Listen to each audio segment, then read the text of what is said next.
Okay. The Puerto Rican picnic, the Borinquen Post of the Puerto Rican picnic. It was the American Legion Borinquen Post, which is Puerto Ricans that were, veterans from World War II, and probably Korea too, because that was, in the '60s. So it was the Borinquen Post of the American Legion Borinquen Post, and they would sponsor the Puerto Rican picnic. And the Puerto Rican picnic, when we first went, it was in Sun Air, Tahunga, up there in those hills, which then we had connections. I don't know. First, Danny had asthma, and then the doctors suggested that Danny go to Tahunga, to the Sun Air Foundation. I don't know, Sun Air and Tahunga, I don't know if it's a county of Tahunga or city of Sun Air, but it was nearby where we went to the Puerto Rican picnic, and it was nearby where Bobby eventually lived in Sun Air, Tahunga area. So Danny went to, when he was a kid, I don't know, like 10 years old, for a year or so to the Sun Air Foundation. So then afterwards, not too long, Dad found out about the Puerto Rican picnic. So then we went. The first time we went a couple of times, maybe three, but I know at least two. And it was wonderful because Dad didn't party. Dad partied when he was younger back in New York, but Dad had pulled away from all these friends and stuff, and wasn't a partier. Dad wasn't a drinker. Dad didn't smoke, but he found out about the Puerto Rican picnic because he knew of friends and stuff. So we went in Tahunga. It was this park that was a recreational center that was a private thing. So the Borinquen Post of the American Legion rented this place. And it was an outdoor, recreation center. They had a big old pool. I think they had basketball and some other things. I don't remember what else, but it was quite a large area. So, and there was a big parking lot where lots of people could park. So then they would, one specific time, Arsenio Rodriguez came with his group. And Arsenio Rodriguez was from 110th Street. And he was blind, and I don't know if he was born blind or whatever, but Pepe's mother knew him. Because I remember Pepe and all of them came to the Puerto Rican picnic when Arsenio Rodriguez was playing. And Pepe's mother went right up to him and talked to him real close.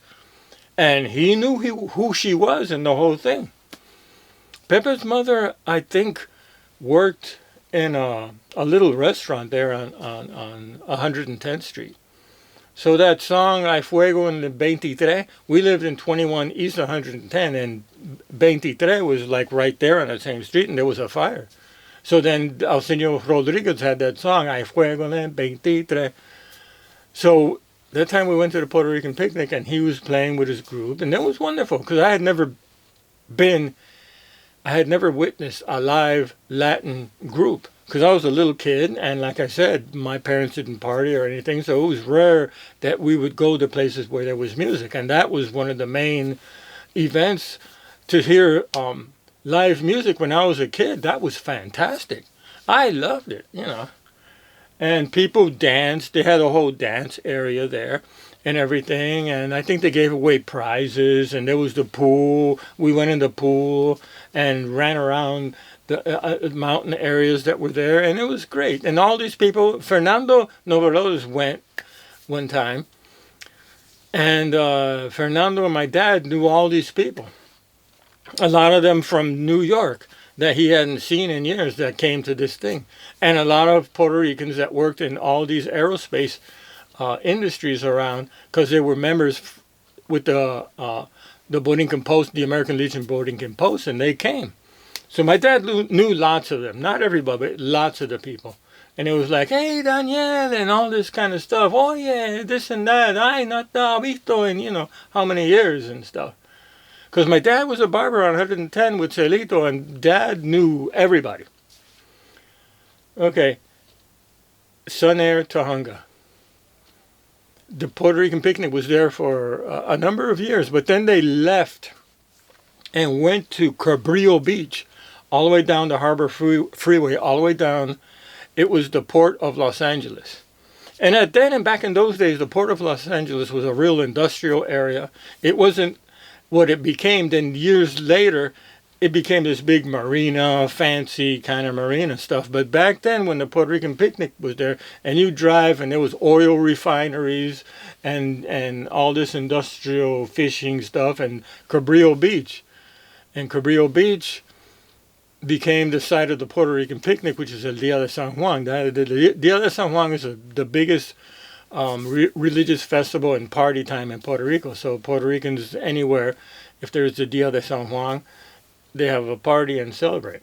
So it was at Cabrillo Beach. Cabrillo Beach had ocean fish museum, and then there was fishing areas in the beach, and then this kind of recreational benches and stuff, pavilion and all that kind of stuff. And bands didn't go there, but people would come with tape recorders and play music. And it was great. And everybody, came with their barbecues and all this kind of stuff. And that was one of the first times I realized that how fortunate we were to have mom and dad. And the way mom and dad treated us so great. Because we would come with our barbecue. And for breakfast, we had bacon and papa frita and eggs, okay? And orange juice and the whole thing. A good breakfast. And I witnessed other Puerto Rican families, these kids having the cold cereal with the milk, and they were happy they had it. And I thought, whoa, man, I'm glad I'm not eating cold cereal. We had hot food that mom made for us. Oh, that was great. And every time we had gone to the Puerto Rican picnic, we didn't eat junky food. We had good food. Mom and dad always had good food. So, the Puerto Rican picnic was there at Cabrillo Beach for a number of years. But then too many criminals, I don't know, from New York or somehow some other Latinos started coming. Everybody heard about the Puerto Rican picnic, so it was this big thing. So all these criminals started coming. Somebody got stabbed. The city of Los Angeles, the police department, knew that there was going to be these crazy Puerto Ricans, so they would have their cadets, young people wanting to become policemen. A ton of them go to Cabrillo Beach every time it was El Dia de San Juan. So it was like horrible. Cops everywhere, and you couldn't have a good time.